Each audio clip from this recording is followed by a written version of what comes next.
So this amendment will not only affect the independence of the judiciary, but it will in turn hamper the judiciary's ability. The civil society and the legal fraternity must come together and oppose this amendment and oppose any measure which obviates or precludes Justice Mansoor Ali Shah from becoming the next Chief Justice of Pakistan. That this amendment was passed in extreme haste, and we see that the government did all it could to pass this amendment before the retirement of the current Chief Justice to ensure that Justice Mansoor Ali Shah did not become the Chief Justice of Pakistan. Well, I hate to be the bearer of bad news, but with the Parliament finally enacting the 26th Constitutional Amendment, the concerns which people had expressed in the past with respect to the amendment encroaching upon judicial independence have now come true. Now, before delving into the substance of the amendment, which in itself has a number of issues, it may first be important to bear in mind that the Constitution characterizes or forms the social contract between the people and the state.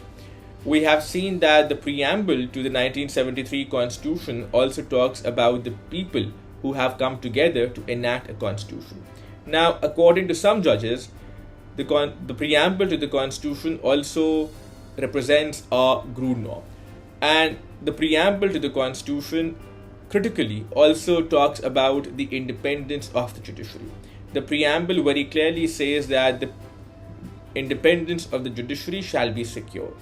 Now, nonetheless, notwithstanding the fact that the people of Pakistan are the greatest stakeholders in the constitution making process, the people of Pakistan have been completely excluded from this entire process.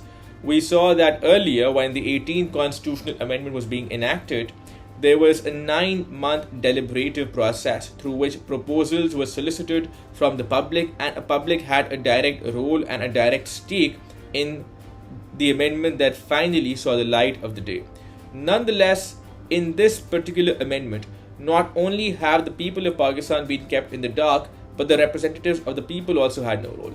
The Parliament merely rubber-stamped this amendment, given that the amendment was passed on the same day on which it was brought in the Parliament, on the same day on which it was tabled in the Parliament. Now, that in itself shows that the amendment was passed without due deliberation and it was passed in extreme haste. The other procedural issue with this amendment is that this amendment was passed by a Parliament whose own legitimacy is suspect, given that serious concerns have been raised with respect to the integrity and the transparency of the February 8th elections. There are a number of concerns with respect to the legitimacy of this Parliament. So this amendment was not only passed while keeping the people of Pakistan in the dark, but this amendment was passed by a Parliament whose own legitimacy is suspect.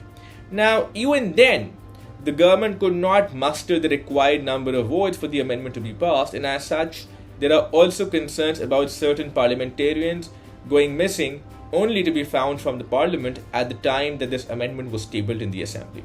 So, there are also serious concerns about certain members only agreeing to support the amendment under duress. Now, those issues also raise serious concerns about the legitimacy of this amendment. And interestingly, another aspect which perhaps affects or erodes the credibility of this amendment is the fact that earlier, when the government had decided to table this amendment, the government could not muster the required support, the required number of votes. And we saw the Supreme Court shortly thereafter take up a review of the judgment it rendered in the Supreme Court Bar Association's case, where the Supreme Court had held that a vote which a member casts in a manner contrary to his party's directions shall not be counted. Nonetheless, we saw that the Supreme Court surreptitiously took up a review of that case and suspended the earlier decision and then later set it aside. Now, while a number of people had critiqued the earlier judgment, but the manner in which the review was taken up and the manner in which the Supreme Court delivered the government a majority on a silver platter also raises a number of concerns with respect to the collusion between the Supreme Court and the Parliament. Now, delving into the substance of the amendment perhaps represents the gravest assault on the independence of the judiciary. We see that the Judicial Commission of Pakistan, the majority of whose members will now be nominated by the government, will elect and select judges for the superior judiciary across Pakistan.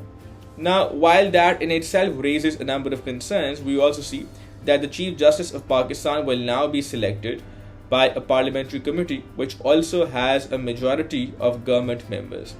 And unlike the past, unlike since the 1990s, where the Supreme Court held that the Chief Justice of Pakistan shall be the senior most judge of the Supreme Court, the amendment now allows the parliamentary committee to select the Chief Justice from a panel of 3 senior most judges of the Supreme Court. Now, what this suggests is that the 3 most senior judges of the Supreme Court now have a motivation to ingratiate themselves to the government just to increase their prospects of becoming the Chief Justice of Pakistan. Similarly, we see that the parliamentary committee will also decide the composition of the Supreme Court's constitutional bench. Now, that in itself is extremely problematic because what it suggests is that the parliamentary committee or members of the government will now decide which judges hear cases involving the government. So, this amendment raises a number of concerns, it engenders a number of concerns with respect to the parliament and the government interfering in the independent functioning of the Supreme Court.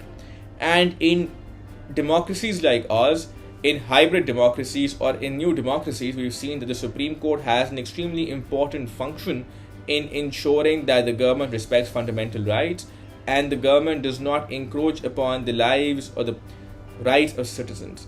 So this amendment will not only affect the independence of the judiciary, but it will in turn hamper the judiciary's ability to hold the government accountable and enforce the public's fundamental rights.